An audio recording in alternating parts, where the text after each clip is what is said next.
Hey, it's the podcast guy. Sutton United Talk Time on podcast. It's the Sutton Podcast. And there it is!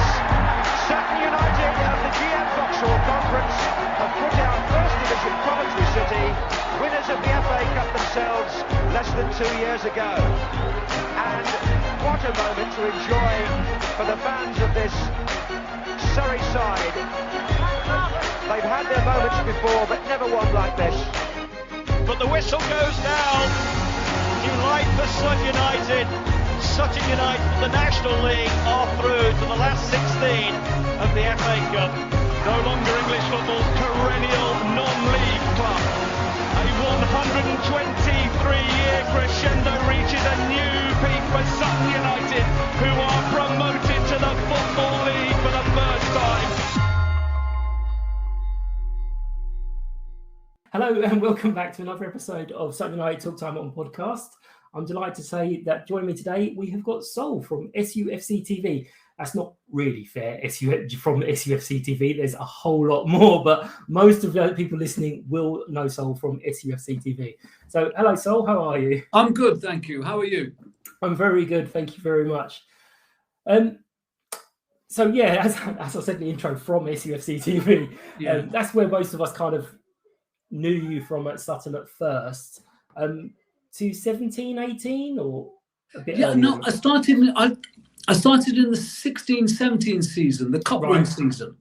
Yeah. But I actually first, one of my first ever visits to Gander Green Lane was in 1990, believe it or not. Right. But I didn't stay for long. It was more to do with my background. I was born in Coventry. Okay. Not many people know this. Not a few people know this at the club, but I was born in Coventry, and the year Coventry were knocked out by us in the FA Cup, we as a family moved to Worcester Park. Oh, right. Yeah, and I used to go to Highfield Road when I was a young lad, but I never really fell in love with, I loved football, but I never really fell in love with Coventry City. How can Sir Cyril Regis was playing for Coventry at the time? How on earth did you not fall in love? Yeah, no, I did fall in love with certain players. Like we had Mickey Ginn, remember Mickey Ginn, Keith Houchin, quite a lot. Ian Wallace, but you know what, Mick, I didn't really fall in love with the atmosphere. Right. I used to get a bit pushed and so on and so forth. I don't really want to go into it, but I think you can imagine someone of my colour going to Highfield Road in those days. It wasn't fun, but it never stopped me. I still went.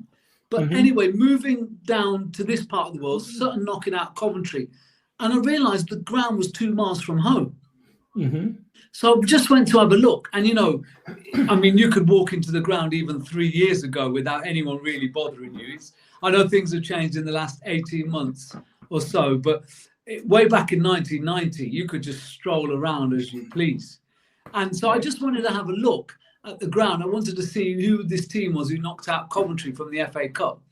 And then I promised to go back, but I never went back again till 2011. Right. And that was in the second round when we knocked out Notts County in the FA Cup. Yeah. I took a nephew of mine along, and then I went sporadically between 2011 and 2016 when Paul was in charge, because I knew Paul from my radio days at BBC Southampton. Mm-hmm.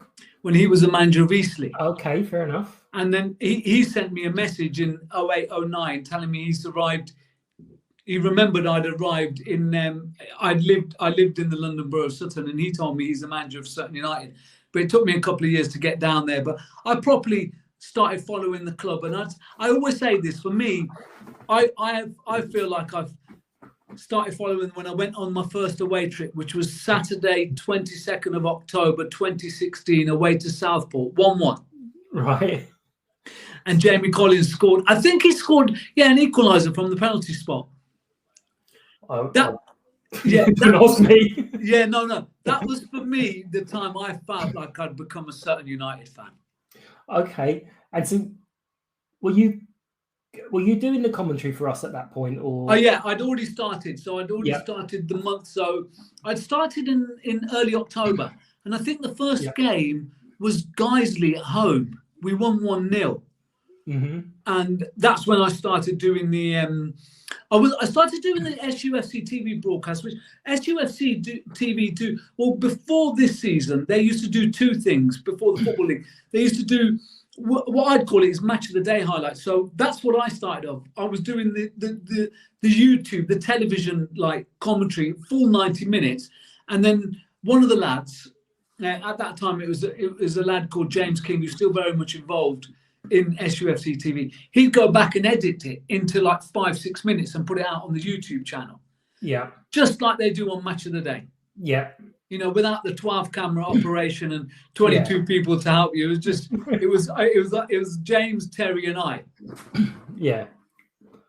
And then later on in that season, I started doing. There's another young lad at that time called Tom. He was doing most of the mix LRs. And I started joining in because that mix LR is really it's radio commentary. Yeah, yeah. And that's my specialist subject as such, is radio commentary. But I learned so much from doing those TV commentaries that when in the last 2-3 years since I've started doing a bit of Match of the Day, BBC TV work, it's helped me enormously. I can't tell you how much it's helped me.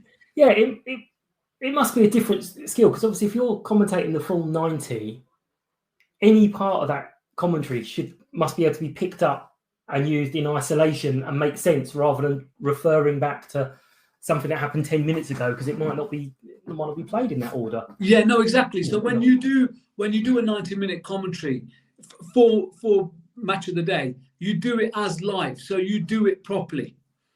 What you have that safety net as if you make a mistake.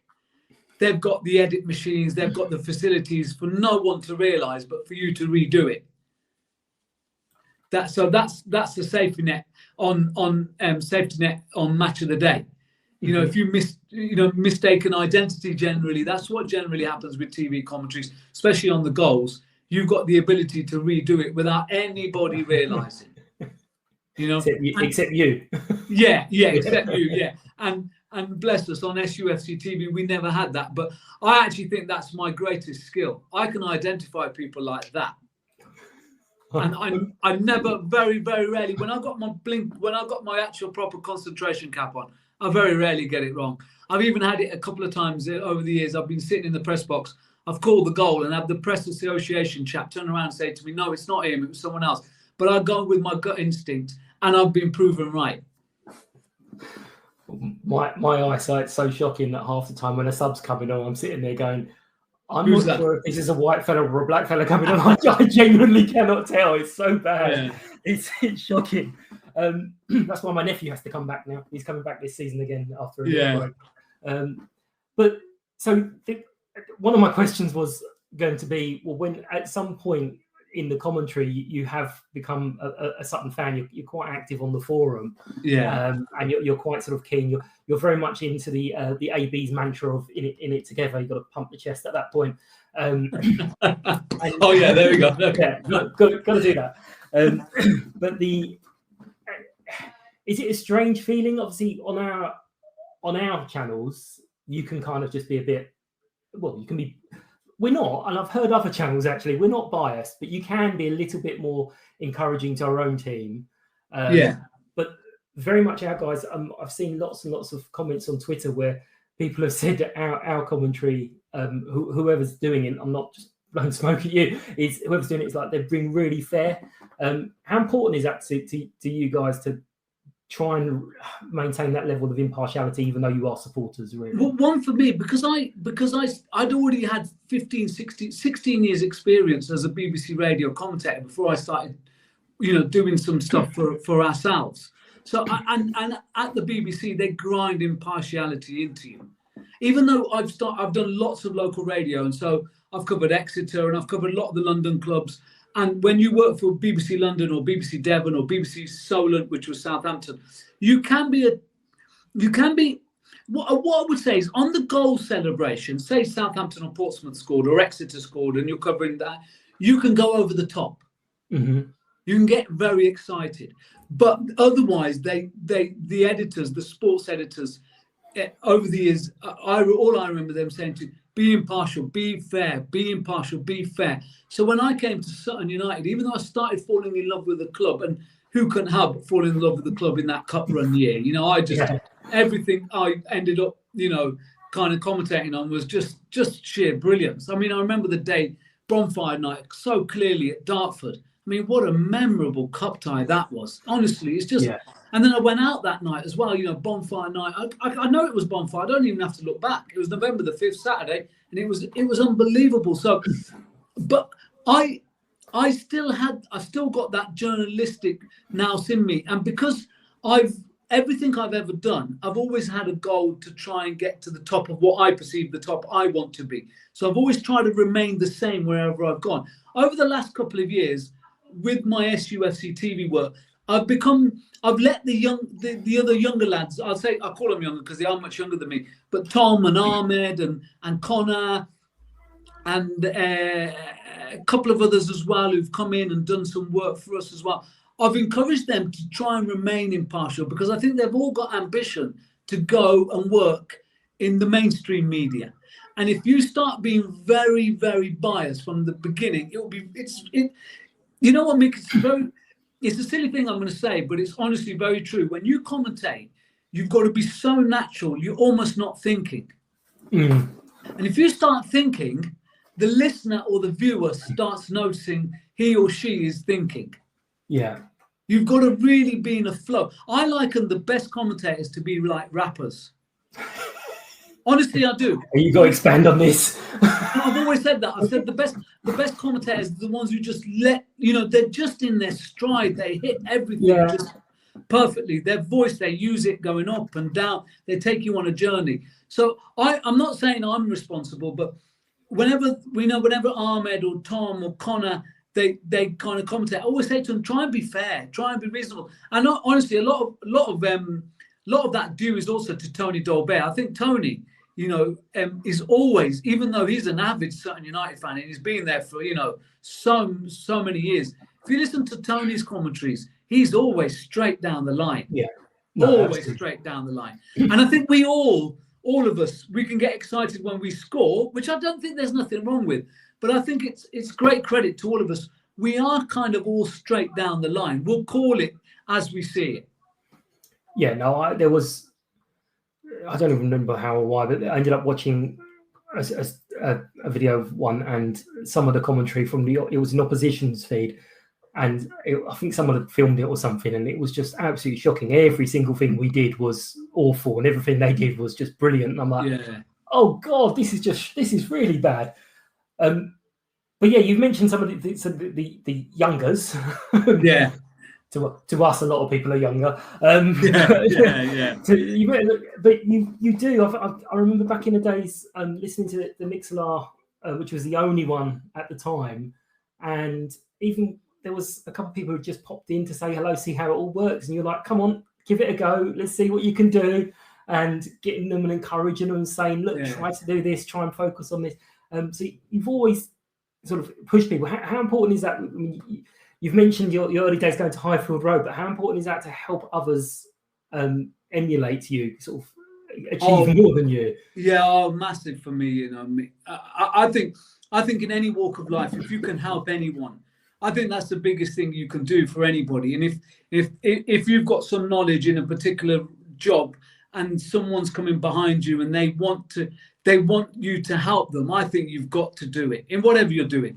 Whether you're a doctor, an engineer, we're talking about football commentating, you've got to help them. And I feel great joy when I see the lads develop, in so much that Ahmed now, he works for BBC London. Yeah, I was going to mention that. How proud were you at that moment? Oh, it's just brilliant. And Tom as well. Tom's got so much potential. Tom does a lot of commentaries that we won't hear in this country, but he does them abroad. He works for a company called Perform as well, who do a lot of off-tube, as we call that. You go to a studio, or you even work from home these days, with the Wi-Fi connection, and you commentate on a whole match, but it's going out to Australia or out to Sweden, but in English. What I would like Tom to do more is to concentrate on the local market, because you can get engulfed in that and you can get carried away and you can almost be pigeonholed. I will try and work on him this year to try and get some more work within the UK broadcasting media, and also try and get him somewhere with the BBC radio station. But and another one of the lads as well, Connor, came very close to getting some work with them, Whisper TV, who are in charge of all the women's football. All right. You know, they're the production company for all the women's football. So for me, it's just great, and I hope they keep going, and I'm sure they will. And what I tend to do with the lads before we start, I just remind them on a couple of things, because you can, like anything, you can give too much instruction, and they've got 5 or 6 things going around in their head, and it doesn't work. So I just say to them, concentrate on this thing, concentrate on that, and that's it. Like if you're doing a radio commentary, the 2 most important things on a radio commentary, even for you know, us Sutton United people who just listening to Sutton United, and you'll get the captivated audience where they're just, it's to give the score every couple of minutes. Yeah. Because someone's going to nip out quickly and make a cup of tea or use the loo or this or that, or someone's going to walk into their room and say, you know, what are you doing right now, or this and that. So give it the score every couple of minutes, and you've got to give the score differently as well, so you don't bore the listener. You don't keep saying 0-0, 0-0, 0-0. You'll say Sutton 0, Newport County 0. First game of the season. Still haven't got a goal here at Gander Green Lane. 12 minutes played, still goalless. So just different variations of the score and the geography of the ball. Yeah. You know, which way are we attacking at Gander Green Lane, or if we're at Prenton Park? Tell people which way we're attacking. Say if you've never been here before, you know, you're kicking towards, you know, the Birkenhead tunnel end or whatever, you know, and you're kicking from right to left. We're wearing a away strip of green. Just paint those little pictures on the halfway line, down the near side, the left. So those 2 things on the audio commentary are huge. And I just always remind the lads, score, geography of the ball.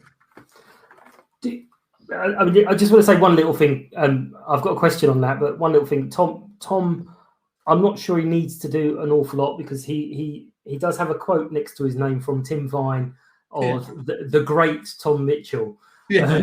So I'll put that on your CV. You're all right there, Tom. Yeah. Yeah. But do you have? I heard a great thing years ago from actually Steve Cram.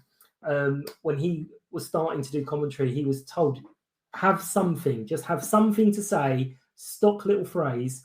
And he says he uses it on the 100 meters all the time. And since I've heard it, I always hear it now. And it's always away first time or away this time. Yeah. And it just gives him that second to look at what's happening. So do you have any kind of little, you were saying things about the score, but is there any little stock phrases when something's going on that you're like, oh, I need a second to work out my brain to catch up with what's going on here?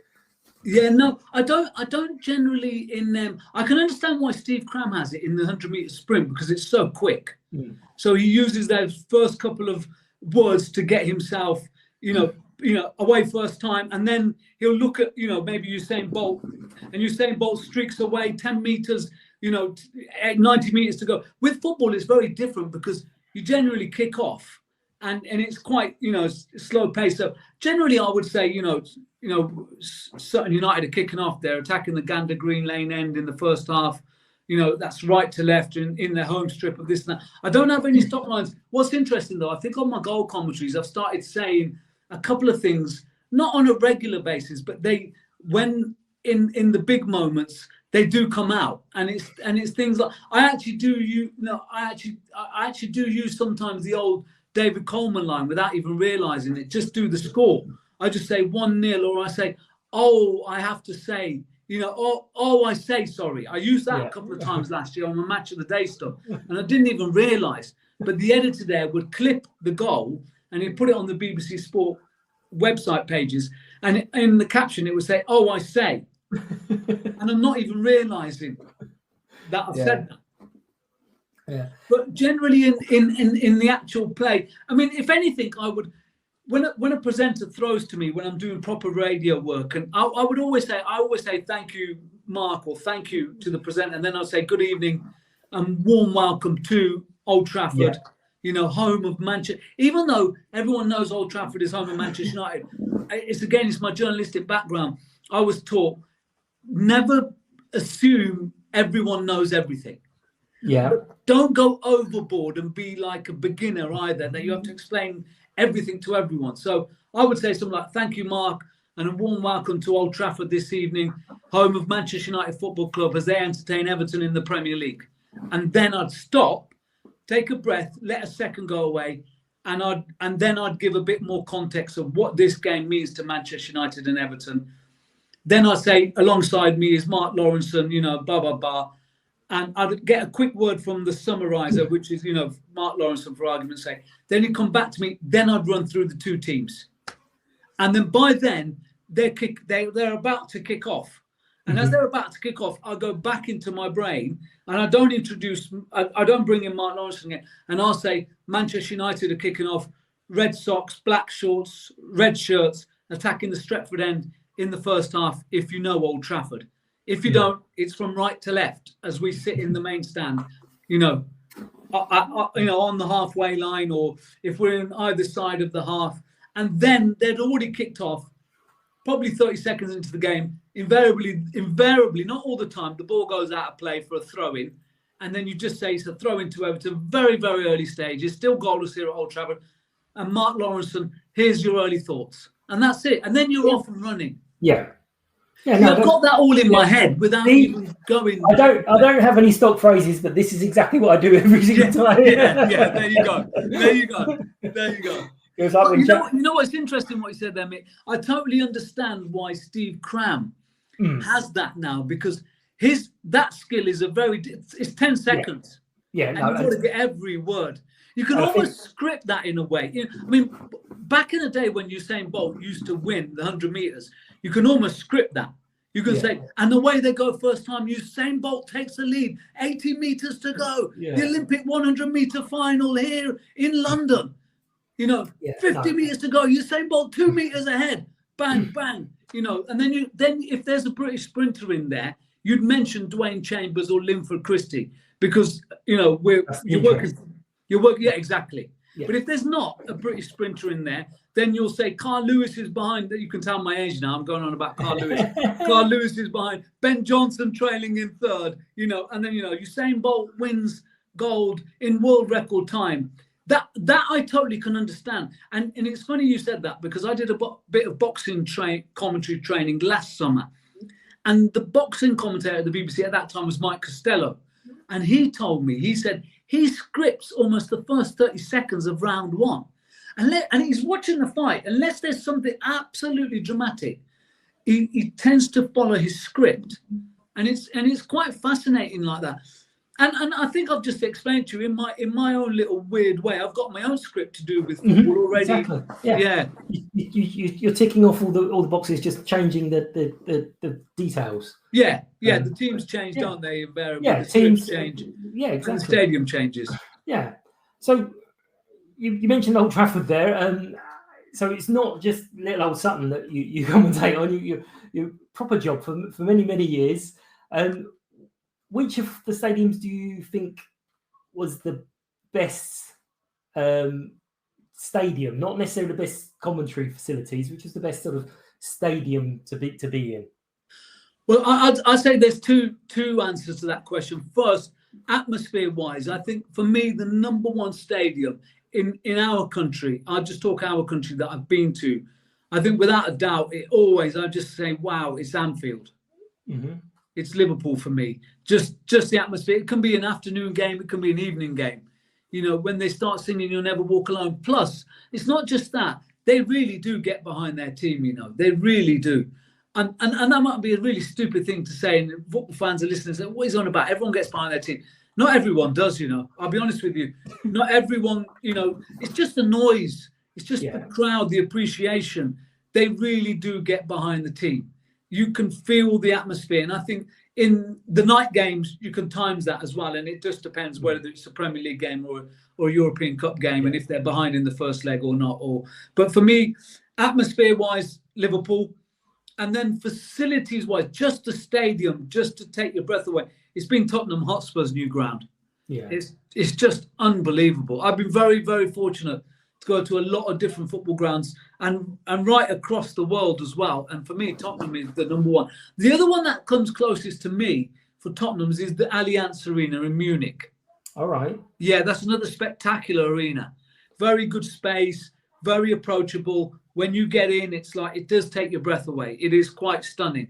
Any seat, you have a really good view. But for me, Tottenham beats it. Tottenham's really has been it. And one thing I admire about Tottenham, and whoever built it, whoever decided, they're still very much in the heart of the community. You literally come out of the ground, you've got quite a deep pavement, and then you've got those security bollards. But then right across the road, you've got the laundrette, you've got the West Indian barber, you've got the Turkish kebab man, you've got the fish and chips, you've got the newsagent.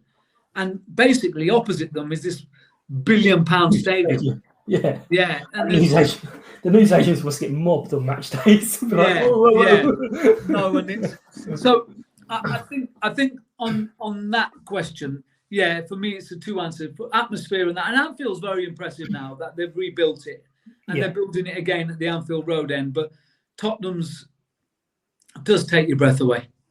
Similar question, but in terms of the facilities for you guys in the commentary box, which would be the one you're like, oh, I'm so happy I'm going there this week?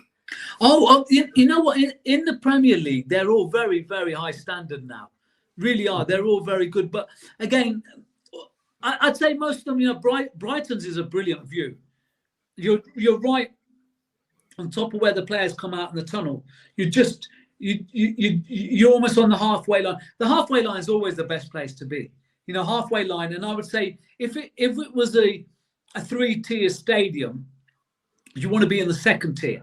If it's a 2-tier, you want to be in the second tier again. If it's 2-tier, 1 tier, sometimes you can be a bit low down. It's not great viewing, but Brighton's is very good. Old Trafford's can be a bit cramped, but they're all very good. Emirates is fantastic. Tottenham's is brilliant. Stamford Bridge, you've got 2 views. You got one pitch side, you've got one very high up, like a bird's eye view. Newcastle's is very good. They're all they're on the commentary, on the actual commentary positions in the Premier League and also in the Championship. Very, very good. You cannot complain.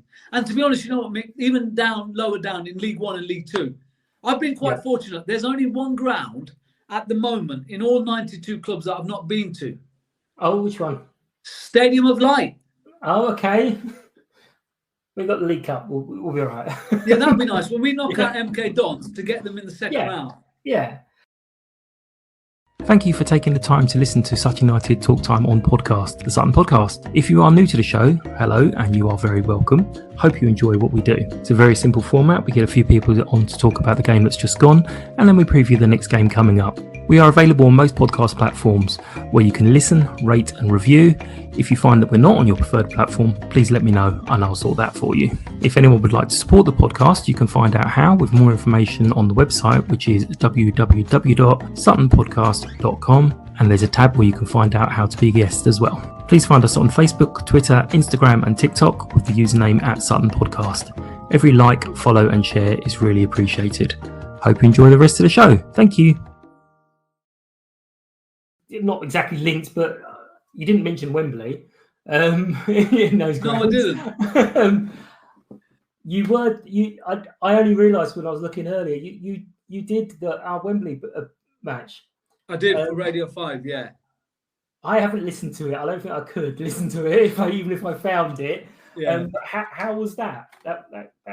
Did you remain professional or did you? I did. My boss was my actual boss, the editor of the day, and he's also kind of my boss. He was really chuffed with me because he knows I'm a Sutton United fan, and he said he said you actually, when Rotherham equalised in the 96th minute, he goes, you did that so well. He goes, it was your best one of the whole day, and I did. I felt like someone had kicked me in the stomach. I felt like, I like every other Sutton United fan. I wouldn't say for me, I thought it was the end, but I thought, oh, wow, we'll do so well to get back into this game or even lead it at any point, in extra time. But I was pleased on a professional point because I did go and listen back to my work. I don't all the time now, I'll be honest with you. But I did that not on that day because I went to the clubhouse afterwards, but on the Tuesday, the couple of days afterwards, I went to listen back. I wanted to see what I was like. Because when we played Cardiff in the League Cup, right at the beginning of the season, I got very excited when we opened the scoring. I could see still Dean's ball out to David running down to the byline, pulling it back. Well, good cross actually for Donovan who converted. And I actually sounded like Jonathan Pearce back on Capital Goal. You know, I did, and I knew I did as well. And then when Dean made that slip up just before half time, you should have heard me as well. I was like I was on the floor. So on a professional point, on that night, it wasn't my best night, but going to the to the Pizza Cup final, I think as a professional I did a good job. I was pleased with myself, but as a fan, when I look back now, for me it was still a cracking day out, and I think we can really hold our heads high as a team, as fans and everything. And also where I was sitting, I was looking at, so I was in the Rotherham section, which I was disappointed. I wanted to be in the Sutton section, but when you would look across and you could see it looked so good. The fans, it really did. We outnumbered the Rotherham fans, I believe, that day. I think we did, and in fairness, it sounds great. But actually, I think they've been to Wembley something like 3 or 4 times in the last 10 years. And it's like, oh, maybe the novelty's worn off a little bit for them, whereas we're like 40 years. Yeah. So, but no, it was, I'm not bore people with this. It was just, I was up there really, really early. What time did you get there? I think it was about 10:30, 11 o'clock. I was there that time as well. I was walking around. I think what was quite funny is, because obviously we don't have a lot of Sutton United content, so the few bits of content we do is in a bit of demand. And I got off the train and got a message from Ed saying, "Oh, TalkSport, I've given TalkSport your number. I hope that's okay." And my nephews are going, "Why on earth do TalkSport want to listen and talk to you? What's that all about?" And I was like, "Oh, it's because of the podcast." And they're like, "Yeah, not that many people listen to the podcast." And just at that point, a complete stranger I've never met has walked up Wembley Way, saw me and said, you did a podcast, and he comes and shook my hand. Josh was glaring. He's like, "You set this up. You've done something to set this up." I was like, I could never have paid anyone enough money to do that. Yeah, at 10:30 in the morning. Yeah, I mean, the whole day was just immense. One of the strangest things for me was 15,000 of us, and yet we all managed to pick each other out. We were finding each other, and it's like I think, bar maybe one, everyone who says I stand in the same area as on a Saturday, I think I saw everyone, which is mental, really. When it was where do you stand at the ground then? I'm in the best view. Oh, you can't see it. That's a bad picture. It's the curver. So just to your right on the curve there. Yeah. I'm having to get to the ground nearly an hour early now, just to make sure I get to the right spot. I'm not superstitious, but I have to stand in the right place. To enjoy it. Yeah, absolutely. But the whole day, and the other thing, the most I've ever paid for a seat to watch Sutton, and my backside didn't sit in it. Amazing, isn't it? Standing there and just coming up towards that end, genuinely I could feel all the tears coming, because I was like, we've won this. Oh my God, we're about to win at Wembley. And I knew I was standing in my bright yellow coat thinking, the cameras are going to cut to the fat man crying behind the goal. And I'm going to be on oh my God. And then they equalised. And I'm like, oh no, I'd rather be the man crying on TV now. Take it back. Take it back. But it was just amazing. And as you mentioned about the clubhouse afterwards, I don't do that very often. Neither do I. Yeah, but I thought, no, do you know what? They deserve to make sure there's people there. Have to make sure there's people there. So went back, and the place was absolutely packed. And I think the general thing was, Christ Almighty, imagine what would happen if we'd won. I don't. I'm like you, Mick. I don't do that very often. But that night, I mean, I got home quite late actually, because I had to do a couple of things for work afterwards, and then by the time you pack up and then get home, but I quickly had a quick shower change, and I got up to the clubhouse. I spent about 45 minutes there, but it was enjoyable. I enjoyed it. I did proper. It was like an expert thing on networking, because I kind of got there, got a drink, stood in the corner just as all the players and the coach and everyone arrived, and so I managed to say hello to all the players: Bruce, AB, Matt, Jason, and I was like, right, I'm done now. I can pretty much go, because I've seen everyone I need to see. He's had Taz leaving at 1:30, and he said the place is busier than most Saturdays at 1:30 on a Sunday. It's just quite amazing, insane. Obviously there was that day I've mentioned about. been difficult to be neutral. So how long have you actually been commentating? Because you put a post up, I saw that you went somewhere in 2002. So to Grimsby. Yeah, so I started in 2000. So this coming season will be my 23rd season. Okay, that's Dundo-esque. Yeah.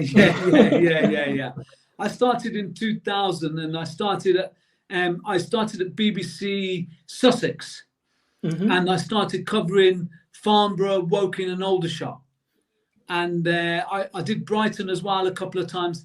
Then I stayed there about 18 months, and I moved to London, to BBC London. I stayed there for one season, and then I moved down to BBC Southampton, and I stayed there for 2. And that's when I met Paul for the first time, Paul Doswell. Paul was the manager of Eastleigh, as I said before earlier on. And then after spending a couple of seasons there, then I'd done 5 years, and then I started badgering the national guys. And I got in with Radio 5. And my first game, funny enough, was for Radio 5 anyway, reporting, was at the National Hockey Stadium with MK Dons. I think they just arrived there that season, and it was in the League Cup. And I know they were playing at the National Hockey Stadium because they didn't have a ground. Yeah.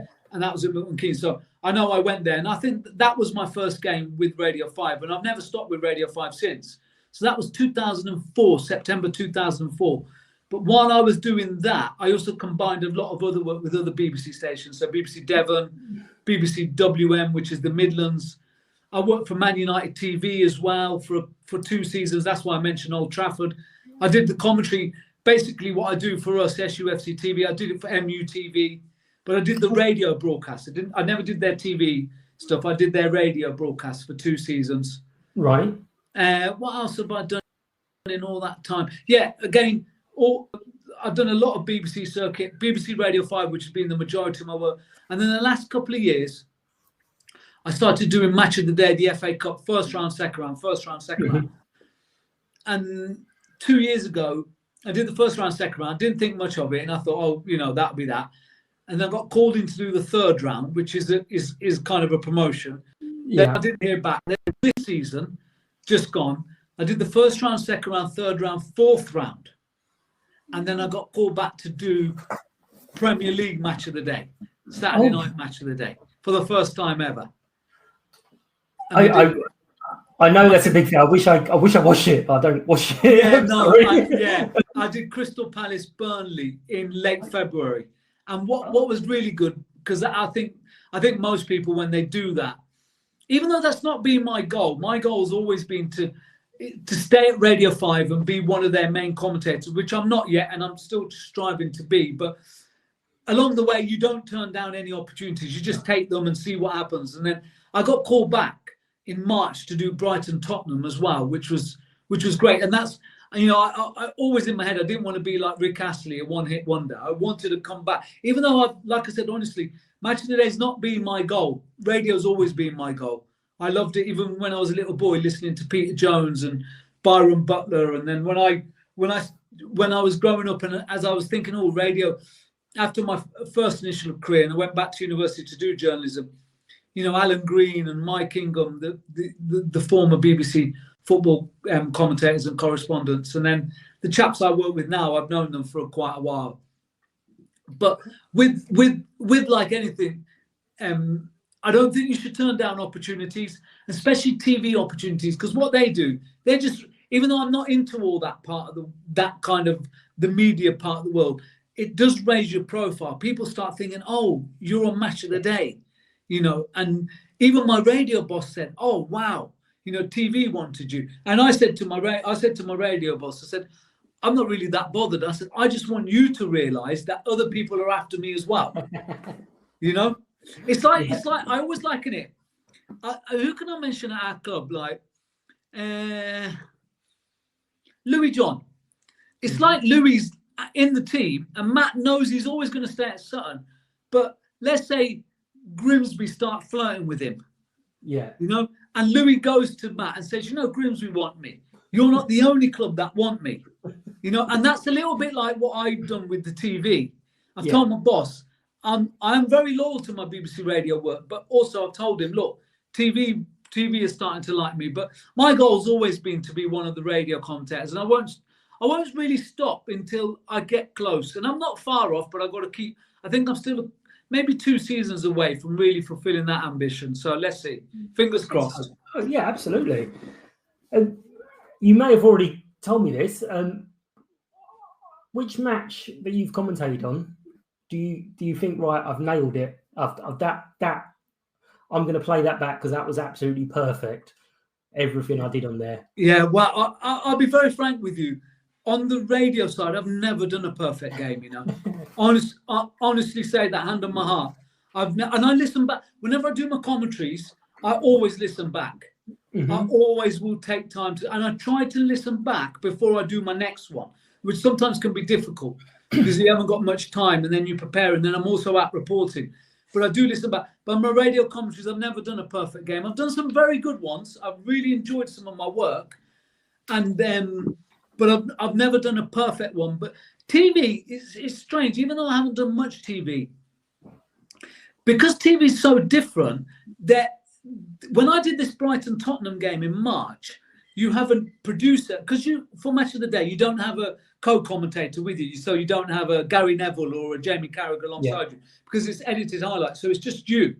And then you talk over the replays. So in a way, you're the commentator as well as the expert. So when the goal goes in, the replay comes on your screen, and then you're supposed to turn into, let's say, old Jimmy Hill or, Trevor Brooking or whatever. And you're supposed to analyse the goal as well. Yeah. But when I did this game, Brighton-Tottenham, you also have a producer with you on TV. And when I finished and I got up, I actually knew I did well. And before I actually even said it to myself, my producer, he said to me, well done, Sahel. He goes, you nailed that. And I said, do you think? And he said, yeah. And I said, you know what? I actually feel like I did. And what's strange is, like I said, it's probably about my 13th game for BBC TV I've done over the last 3-4 years with all my FA Cup work. And all in tail with my Sutton United work, I'd say it was my 50th game altogether on TV. And because you don't talk as much, and you don't have to tell people the score, and you don't have to tell which way they're attacking, and you don't have to tell them the colour of the shirts, and you don't have to tell them the geography of the ball, for me, it's a lot easier. Yeah. You're not tripping over your words, or you're not having to think of new adjectives. Because one thing I will do whenever I commentate on the radio, for every action on the pitch, I've got 5 different descriptive kind of words in my head for them. Because I don't want to bore the listener. I want to have different words for the same action. But on TV, you don't need none of that. Yeah. So you can actually really relax and just add to it. And sometimes I still believe, don't even say that much.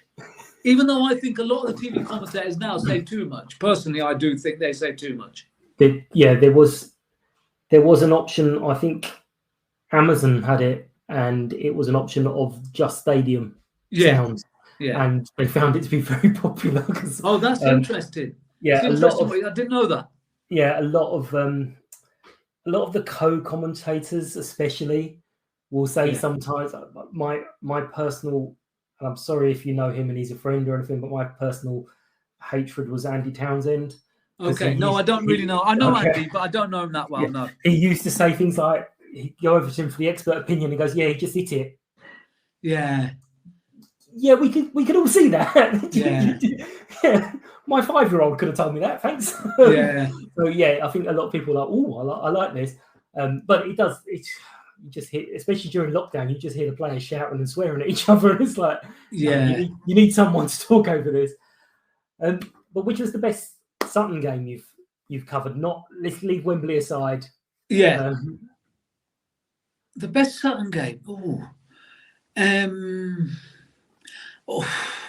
would say Wimbledon away in the FA Cup. The 3-1 win. I loved it. I loved it, mate. Honestly, I loved it. And my words at the end of that commentary, I still smile when I hear them. You know, when I say, who says we can't win away from home? Because that season we were struggling to win away from home. We beat Lincoln on the opening day in the National League 3-1. And I think we beat someone else, and we hadn't beat anyone else since that time we beat Wimbledon in the Cup. So I think that was in January, and we'd only won 2 away games in all competitions up until then. And I also said, who says we can't win on grass? Yeah. You know. Yeah. And it was just the whole night, really. You know, we 1-0 down from Tom Elliott, looked like it'd be an uphill struggle. Then they went a man down, didn't they? But we still couldn't break them down. 15 minutes to go, 1-0 down, playing against 10 men for the majority of the game. You think, when's his goals coming? And then Rawley scores an absolute blinder. I still think that goal didn't get the credit it deserved. It's an absolute superb strike. My moment was, I think, just my timing's always off, but I think my moment might have been just before that. It was where Craig put in a healthy challenge on the near side to us. They frame by framed it because Wimbledon fans were convinced it was a foul, but it wasn't. It was a great tackle. But they started getting on his back, and then that kind of woke us all up, and we were like, no, we're not having this. And at that moment, we all sort of rised.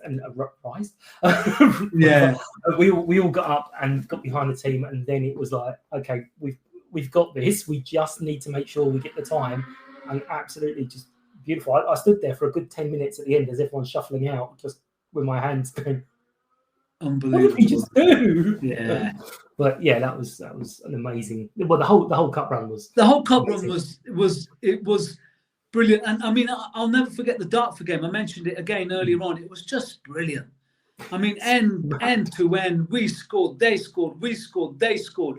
I think we scored, they scored, and then we scored 3, and they didn't score again. I think it was like that, wasn't it? 1-0, 1-1, 2-1, 2-2, 3-2, 3-3, and then 6-3. That was another blinding game. But I think Wimbledon just shut. And then some games recently on our, National League charge. I think I really missed the supporters that year because of COVID. But last season, one of my favourite moments was coming back from Tranmere after beating them 1-0 and Isaac's goal. I just loved the hustle. I just loved his hustle. The way he didn't stop running after the ball. And then the coach ride home was. It's funny, like you asked me the question about the game, and you're right. But I just remember the coach ride home on the supporters coach. It was just one of my best nights. I got one of the old boys, Brian. I know he won't mind me calling him an old boy. I got him on 606, and it was just brilliant. It was so much fun, I love the away trips. Mm-hmm. I love the away trips. I'll never forget Adrionians and Bohemians. I'll never forget those days. So there's lots and lots of. I've had so many great memories in 6 years, and long may it continue. For me, I think at the moment, I don't know what you think. I love to hear what you think, but I think at the moment, as a Sutton United fan, you're living in a dream world. Really, really are living in a dream world. If you think about it, this 125th year coming up, and I know this is our second year, but right now, as it stands, we've played 1 year outside the non-league. And if you just think about that, you're living in a dream world. I'm trying to work the phrasing out, so it's not quite there. But you hear so many clubs and supporters harping back to the golden age or the golden years, and it's like we're in it. Yeah, This is the time they're going to be talking about in 50 years' time. This is the start, and it's just crazy. And I know some of the youngsters listen, but. And I know they're not going to care, but pure jealousy for those who started supporting the club 10, 11, 12 years ago. Just nothing but success. It's amazing. And the best part, yes, lots of success on the field, lots of things changed off the field, but the people are the same. It is a community club. It is a club where people know each other. It's harder and harder with so many new faces. But people do know each other. People look out for each other. As I've said, I was amazed in the run up to the cup final that Bruce even answered my email to say, "Yeah, I'll come on." And I had Bruce and Matt coming on just the same as if I was calling as a reporter from the BBC or a newspaper, and they gave up their time. And I'm like, "This is crazy. This little club." And I know there was a thing earlier in the season that is, I think Aaron, who's the editor of the Star, where he was like, he comes down to Sutton as a joy rather than part of the job, and he was in the bar where AB was on the chair with his bright shiny jacket, going, "This is a club official from a football league club standing on a chair playing on an accordion. Never change Sutton United." Yeah, Had to correct him and say that's the vice chairman, not just a club official. Yeah. Now, it's amazing. It's absolutely crazy. And the other thing is Matt. He's brilliant, and he's very lucky in one way that he's got a fan base and a board that are realistic. So I know it was a bit of a joke last year. I'm not sure you do much social media, but I know it's a bit of a joke last year that as we're doing really well, everyone was just banging on 50 points. Okay. And it's kind of reset now. Everyone's going, oh, what do you think to the playoffs? 50 points and we'll get back to you. So it must be nice. And I put it to him saying, is it good to have that kind of level of people understanding that this is where we are really, and everything is a fight to get above there? And he was like, yeah, it's really, really good knowing that people have got realistic expectations of what we're going to do.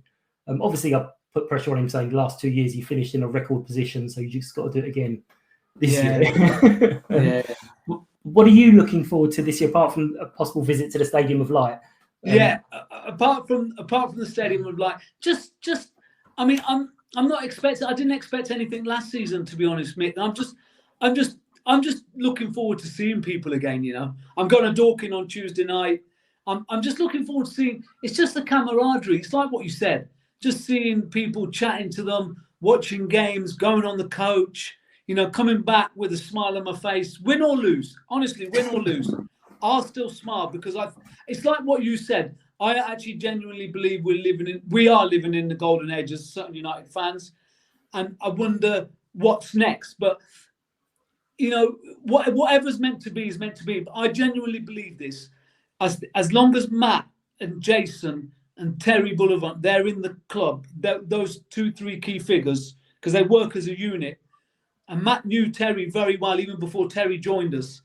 I think we'll be. I don't ever see us going down. I'm not. I know everyone knows I'm a kind of a super fan without a brain. I always think we're going to win, but I'm not saying we'll go up and up and up. But I don't ever see us going back downwards. I think we'll always stay where we are, or maybe even climb another league. I don't know, and we'll always have a little run in a cup competition here and there. Because I just think Matt, Jason, Terry, I think we've got something special as a management unit, as you could say someone like, I'm not going to say, because people say, oh, Sale doesn't know what he's on about, you know, it's an exaggeration, but there's certain managers in the Premier League, long as they're at those clubs, they'll be competing for the top honours. Matt, as long as he's at our club, will be competing or thereabouts in this division.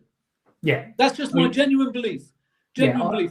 You know, Dean Brazanis could leave, Ben Wyatt can leave, like they have, Isaac can leave, Kenny can be released, Kwame Thomas comes in, you know, Sam Hart comes in, whoever comes in next. I think the real fulcrum of that club, the real important people, alongside Craig Eastman and Dundas and a few others, but I think Matt, Jason and Terry, I really genuinely believe it. Yeah, no, what was striking is, although I didn't stay very long in the clubhouse, different conversations with different people at different levels of the club, was the general message was, this is just the beginning. This isn't going to be our highlight to go, oh, we went to Wembley once, yay. It's going to be, okay, we're using this as a springboard to go on to bigger and better things. Obviously, I rattle on about my spot going to be up for grabs at some point, because the ground rules will change, but it's going to happen. All these things are going to happen ever so slowly. But yeah, it's an amazing club to be around, such genuine people. What are you looking forward to this season? What are you looking forward to? It sounds horrible, but upsetting all these clubs still. Little old Sutton, we shouldn't be here. And they tin pot, they only bring 200 people away. It's like, it doesn't get you any points though, does it? I sound really mean, but I just love it that so many of these clubs get really, really rattled by our little club. And the thing is, the little club that isn't spending a fortune, hasn't got big backers with loads of money behind us, and doing it the right way. So I do love that. And the players, as you mentioned, yes, I know there was a lot of people getting upset about the transfer window and losing 8 players and only 3 coming in. Still a couple of months to go. But the 3 players that have come in, they've all got a point to prove. So The left back, lots of people have said, "Oh, he's in relegated club the last 2 years." It's like, well, don't you think that's going to make him be a little bit, try a little bit harder? And the two clubs, they were a mess. It wasn't. It was they were going to go down no matter who was playing. And the goalkeeper, Jack, Walsall fans were just saying he just needs a run of games. He don't know why he didn't get a chance. And Kwame, point to prove that he's going to score the goals. I mean, no one at Sutton's going to be a prolific goal scorer because that's not really the way we play, and we never have really. I mean, we got some big goal scorers in, and it didn't really work out. So it is more. I'll tell you the other thing. I'm not saying you were right. I think we're all missing as well. There's the two lads that we've taken up from the academy. Killian, who's been with us since I think Christmas time, wasn't it, when he kind of got moved in to the first team squad, and then the young lad, is it Roscoe? Roman. Beg your pardon, the right fullback. The young lad. So I think credit to the club, because for me that's when you actually really become a football club, when your academy starts sending players up to the first team. Yeah. And so if you're not going to trust those players, what's the point of all the system below it? And also, if you notice this summer, a couple of players have left for bigger clubs, haven't they? Southampton. Yeah, Southampton. One of the lads has gone up to Scotland, Dundee United. He has to. It's all disappointing. Brentford. Is it Brentford as well? I can't remember the third one. It might have been. But Brighton. I know we had a goalkeeper go to Brighton.